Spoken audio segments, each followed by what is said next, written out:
Ricardo, bom dia. Olá, bom dia. Será Pedro Sánchez, do PSOE, o novo líder do governo espanhol, mas com uma representação tão pequena no Parlamento como fará Pedro Sánchez, ele que foi apoiado nesta moção de censura ao Executivo com os votos dos bascos e também dos independentistas catalães? Não vai ser fácil, vai ser um governo muito instável, certamente, porque é um governo com peças que, por vezes, dificilmente encaixam. Mariano Rajoy já lhe chamou o governo Frankenstein, exatamente por causa dessa configuração que é estranha e que, na verdade, será muito difícil de cozer para um líder que, ainda por cima, tem até, desde logo, problemas internos. O Partido Socialista não está completamente unido à sua volta, ele não é uma figura completamente consensual e isso ainda lhe retira mais possibilidade de autoridade para exatamente montar essa solução governativa. Agora, parece-me que não lhe restava outra hipótese senão dar este passo em frente, porque ele até pediu que Mariano Rajoy se demitisse. A demissão de Mariano Rajoy, que era a alternativa a esta moção de censura, teria permitido eleições antecipadas mais rapidamente.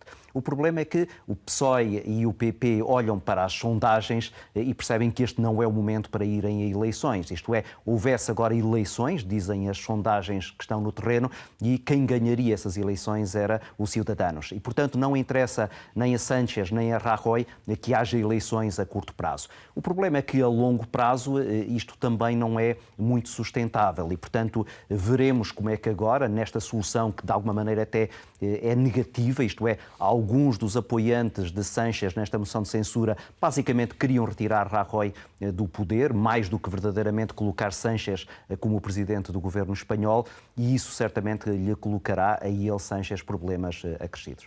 Portanto, esta não será certamente a estabilidade necessária para a Espanha.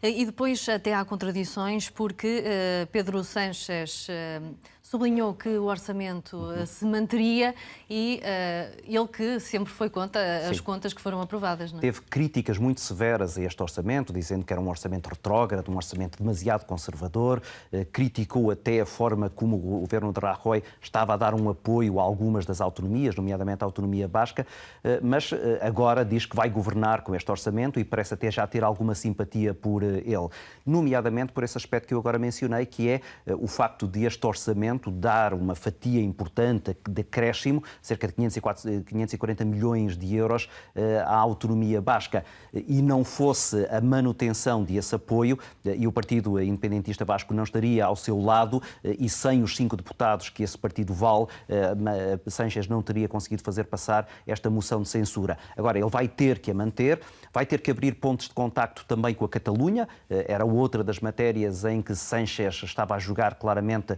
num registro diferente daquele que promete agora estabelecer, e isso certamente que será outro incómodo para Sánchez, na medida em que essa promessa de começar a negociar com o governo da Catalunha vai também pôr problemas no interior daquilo que é a união da Espanha à sua volta. Portanto, vamos ver até quando é que este governo se aguentará. Sánchez já prometeu que haverá eleições antecipadas, não diz é quando, não diz se é daqui a 6 meses, daqui a um ano. É preciso recordar que ele ainda tem 2 anos de legislatura para cumprir e, portanto, mesmo que ele antecipe em alguns meses, será um tempo ainda bastante largo para esta governação, em que ele vai apostar, porque ele sabe, como eu há pouco dizia, que se as eleições fossem agora, ele dificilmente as ganharia. Ele está a contar com o facto de a sua governação permitir ganhar um ganho de popularidade do Partido Socialista, de forma a que chegue a essas eleições, mesmo que antecipadas, com uma outra força que ele neste momento não tem. É porque se as eleições fossem hoje, o PSOE poderia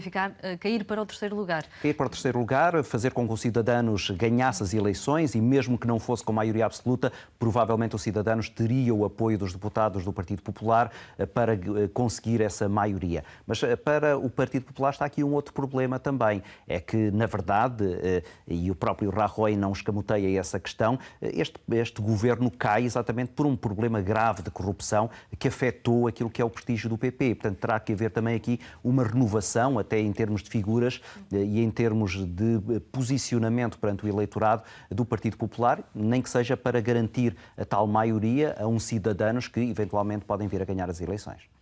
Pedro Sánchez, antes da votação, disse considerar o Partido Popular essencial para o funcionamento da democracia em Espanha, mas também sublinhou que precisa de regenerar-se. precisa de regenerar-se, porque a verdade é que as pessoas olham agora com uma enorme suspeição, não verdadeiramente porque achem que Rajoy esteve envolvido nesta questão de corrupção, mas porque, como se costuma dizer, assobiou para o lado demasiado tempo, isto é, não levou a sério aquilo que eram sinais que agora, muito recentemente, colocaram dentro da cadeia alguns dos responsáveis do partido envolvidos neste caso de corrupção, que tem uma dimensão muito substancial e, portanto, dificilmente esta regeneração acontecerá em pouco tempo e dificilmente acontecerá com os mesmos rostos. O problema é que o Partido Popular não tem agora assim também alternativas que se possam afirmar de um momento para o outro e isso justifica porque é que esses dois partidos, Partido Popular e PSOE, estejam a tentar adiar o mais possível essas eleições.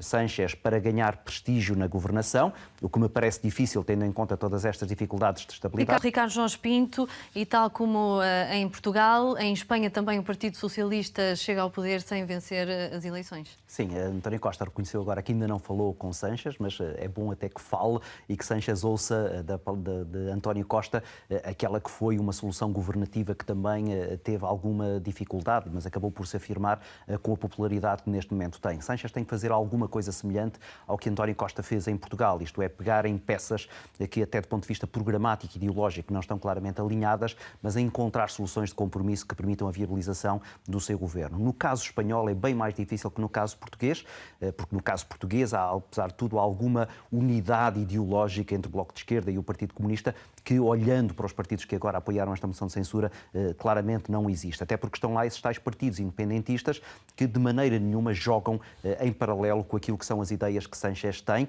e muito menos até também com as perspectivas de união entre o Partido Socialista Espanhol e o Podemos, que é um partido que depois está nos antípodas do Ciudadanos, o tal partido que neste momento tem a maior popularidade nas sondagens. Portanto, a dificuldade de Sánchez é muito maior da dificuldade de António Costa, mas terá que ser alguma coisa semelhante, uma geringonça, ou o tal partido, ou o tal governo Frankenstein de que falava Rajoy, que terá que ser agora instituído. Como fazer isso tudo, compatibilizar-se com o orçamento que foi criticado pelo PSOE, mas que agora é assumido por Sánchez, essa é, quanto a mim, a maior incógnita e provavelmente até a maior dificuldade, porque tem depois repercussões naquilo que é a aplicação das ideias que Sánchez tem vindo a defender e que, a menos que agora as largue de todo, mas se as largar terá também a oposição do Podemos, terá que saber governar. Ricardo, e pela primeira vez na história democrática de Espanha, uma moção de censura ao governo é aprovada e faz mesmo cair o executivo. Ficaste surpreendido pelo desenrolar dos acontecimentos? Não, este caso de corrupção foi de tal maneira grave que Rajoy dificilmente teria condições para permanecer. E, portanto, a solução era entre a sua demissão, que começava a ser pedida dentro do próprio PP, ou então esta moção de censura. Neste caso espanhol, há esta particularidade. As moções de censura são construtivas, ao contrário das moções de censura em Portugal, que derrubam o governo e depois, então, o Presidente da República tem que encontrar uma outra solução. Aqui, quem derruba o governo tem automaticamente possibilidade de criar um novo governo e, portanto, aqui essa alternância criada por esta solução de Sánchez, que não sendo a mais natural, é aquela que a Constituição diz que se aplica, mas verdadeiramente aquilo que estava aqui em jogo era a impossibilidade total, até pela questão moral e ética, de Rajoy se manter no poder. Antes desta crise, o que se vivia era a situação da Catalunha e o apelo à independência. O que é que poderá mudar agora com Pedro Sánchez no governo? Pois, há essa promessa de Sánchez agora de negociar com o governo da Catalunha, até também para, junto dos partidos independentistas que apoiaram a moção de censura, e ele não perder a face e não fazer perder a face a esses mesmos partidos. O que é que significa esta negociação? Nós não sabemos, porque sabemos que do lado da Catalunha e do lado do Partido Independentista da Catalunha, aquilo que está na mesa para negociação é exatamente o referendo e a independência da Catalunha, ou a tentativa da independência da Catalunha através desse referendo. Ora, isso choca de frente contra o tal artigo 155 da Constituição Espanhola, que permitia ou que impedia que houvesse esse governo ou que houvesse esse referendo com capacidade vinculativa.